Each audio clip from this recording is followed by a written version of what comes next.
जय भीम नमो बुद्धाय। आज के अखबार में हिंदूवादी संगठनों ने यह चैलेंज किया है कि अब काशी मथुरा की बारी है। वो समझते हैं कि उन्होंने अयोध्या को तो फतेह कर दिया है, तो अब अपना कब्जा काशी और मथुरा में जमाया जाए। काशी को तो वैसे भी भगवान शिव की नगरी कहा जाता है, लेकिन वहाँ जो शिव मंदिर है, मुख्य शिव मंदिर, उसके साथ ही एक मस्जिद भी उसकी दीवार से लगी हुई है, जिसको वो ढाना चाहते हैं। यही स्थिति मथुरा में भी है। हालांकि जिस अयोध्या को ये राम जन्मभूमि कहते हैं, यह प्रमाणित हो चुका है कि वो राम से कोई संबंध उसका नहीं है उस जगह का, बल्कि वो बुद्ध भूमि है। वहाँ पर बौद्धकालीन वस्तुएं, बौद्धकालीन सबूत मिल रहे हैं। राम से संबंधित एक भी सबूत वहाँ पर प्राप्त नहीं हुआ है। फिर भी अपने हठ धर्मी पर ये आमादा है और वहाँ राम मंदिर बनाना चाह रहे हैं। दरअसल में राम का तो एक बहाना है। ये वहाँ पर राम मंदिर बना करके पुष्यमित्र काल के गौरवशील समय को वापस लाना चाहते हैं, जब ब्राह्मणों की स्तुति बोलती थी। ब्राह्मण राज्य हमारे देश में कायम हो गया था पुष्यमित्र शुंग काल में।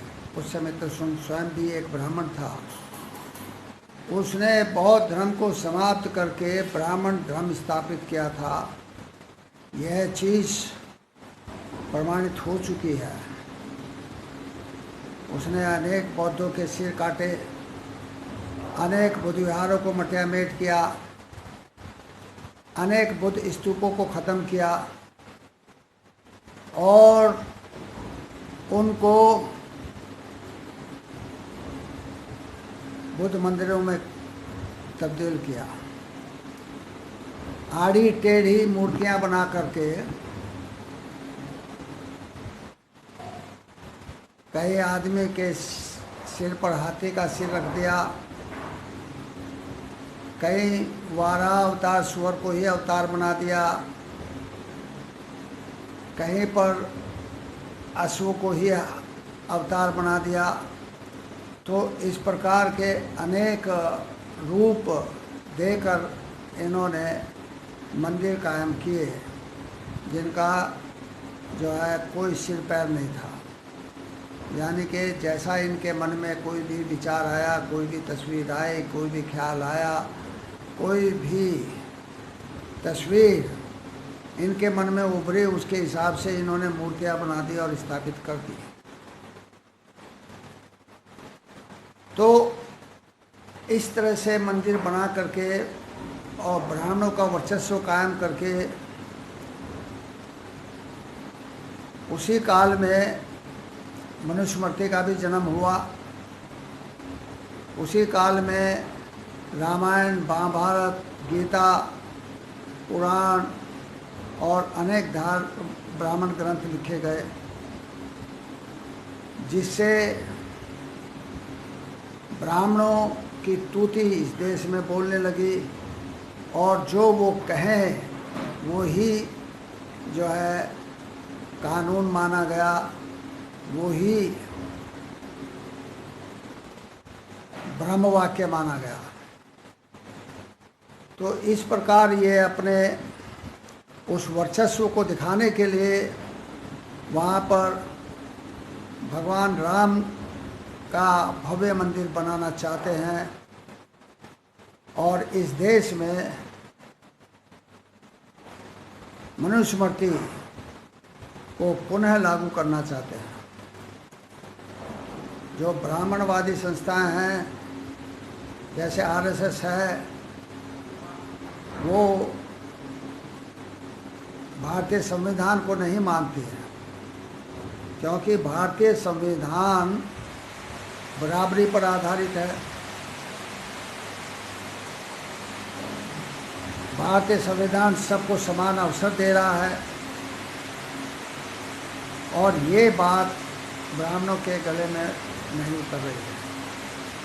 अब जबकि हमारे देश में चीन हमारे बिल्कुल सीमा के अंदर घुस गया है और उसने वहाँ पर सैनिक साजो सामान इकट्ठा कर लिए, सैनिक जो है वहाँ पर उसने जो है छावनियाँ बना ली है, बंकर्स बना लिए हैं और वो हटना उसका वहाँ से मुश्किल है। तो अपने देश की फिक्र करने के बजाय अपने देश को चीन के कब्जे से छुड़ाने के बजाय इन्होंने नया शगुफा छोड़ दिया। अब काशी और मथुरा की बारी है। यानी कि इससे प्रतीत होता है कि ब्राह्मणों को देश से कोई लेना देना नहीं है।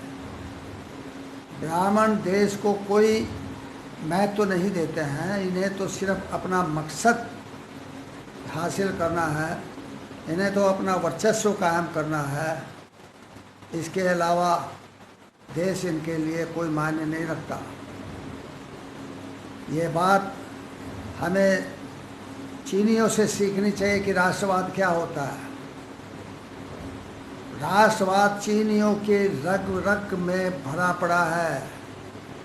वो सिर्फ राष्ट्र की बात करते हैं, वो धर्म की बात नहीं करते, वो जाति की बात नहीं करते, वो संप्रदाय की बात नहीं करते, वो अपने देश को आगे लेके चलते हैं। हमारे देश में सिर्फ जातिवाद और जो है वर्णवाद, ऊंच नीच की भावना ही प्रमुख है।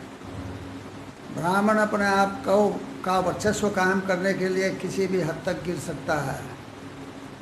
अगर ऐसा नहीं होता तो आज हमारा देश चीन से पीछे नहीं रहता। चीन जो कि हमारे से भी 1 साल बाद आज़ाद हुआ, चीन भी अंग्रेज़ों के कब्जे में था। हम सन 47 में आज़ाद हुए और चाइना को सन 48 में आज़ादी मिली, लेकिन वो हमारे से 100 साल आगे बढ़ गया है। इसलिए बढ़ गया क्योंकि वो अपने राष्ट्र को आगे लेके चल रहा है, वो जाति धर्म को आगे लेके नहीं चल रहा, जैसा कि हमारे देश में ब्राह्मण कर रहे हैं। हमारे देश की फौज कमज़ोर नहीं है। वो जैसे को तैसा जवाब देने को सक्षम है, बशर्ते कि देश में ऐसा नेतृत्व हो जो राष्ट्रवादी हो, जो राष्ट्र को प्रमुख स्थान देता हो। लेकिन जिस देश का नेतृत्व एक कठपुतली मात्र हो, एक रोबोट मात्र हो, उससे क्या उम्मीद की जा सकती है। ना तो हम चीन से वो जगह वापस ले सकते हैं, क्योंकि हमारे में देश के प्रति वफादारी नहीं है। हम छद्म राष्ट्रवाद का नारा देते हैं दूसरों को बेवकूफ़ बनाने के लिए। जो ब्राह्मण है वो छद्म राष्ट्रवाद का नारा दूसरों को बेवकूफ़ बनाने के लिए देते हैं, खुद वो इस नारे में विश्वास नहीं करते। अगर ऐसा ना होता तो चीन हमारे सीमा में दाखिल ना हुआ होता। याद करिए, जवाहरलाल नेहरू का समय याद कीजिए, जब हमारा देश कितने खस्ता हालत में था। हमारे फ़ौज के पास कोई साजो सामान नहीं था फौजी, लेकिन फिर भी उसने चीन का मुकाबला किया था, उसको आगे बढ़ने से रोका था।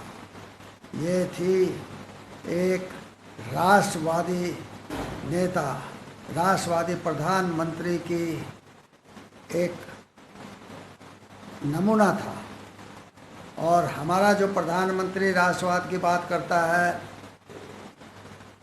या सबका साथ सबका विश्वास की बात करता है, वो सिर्फ दिखावा है।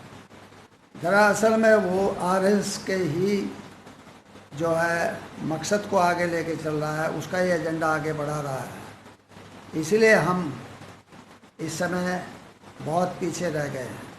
हमारा देश इस समय बहुत बुरी हालत में है। देखा जाए तो हम इस समय किसी भी युद्ध के झंझट में पढ़ना नहीं चाहेंगे, उसमें भारत का हित नहीं है। ये इसलिए है क्योंकि हमारे देश की जीडीपी बहुत नीचे चली गई है। हमारे देश के व्यवसाय, उद्योग धंधे, कारोबार सब बंद है और हम किसी भी रूप में अब एक सक्षम राष्ट्र नहीं रह गए हैं। इस अधोगति तक लाने में भाजपा और आरएसएस का हाथ प्रमुख है। अब देशवासियों को सोचना है कि हमें क्या करना चाहिए। हमें अपने देश को बचाना है या काशी मथुरा के एजेंडे में फंस जाना है। SC ST OBC जो उनके मुख्य हथियार हैं ब्राह्मणों के, RSS के, उनको होश में आना होगा, उनको अपने आप को पहचानना होगा। ये देश हमारा है, ब्राह्मणों का नहीं है। ब्राह्मण तो यूरेशियाई लोग हैं जो बाहर से आए, हम मूल निवासी हैं। ये देश हमारा है, हमें इसको आगे बढ़ाना है, इसको दुश्मन के हाथ से छुड़ाना है और विश्व में अपना परचम लहराना है। तो इसके लिए हमें दृढ़ प्रतिज्ञ होना पड़ेगा और इस दिशा में आगे बढ़ना पड़ेगा। जय भीम, नमो बुद्धाय। आपका मंगल हो, आपका कल्याण।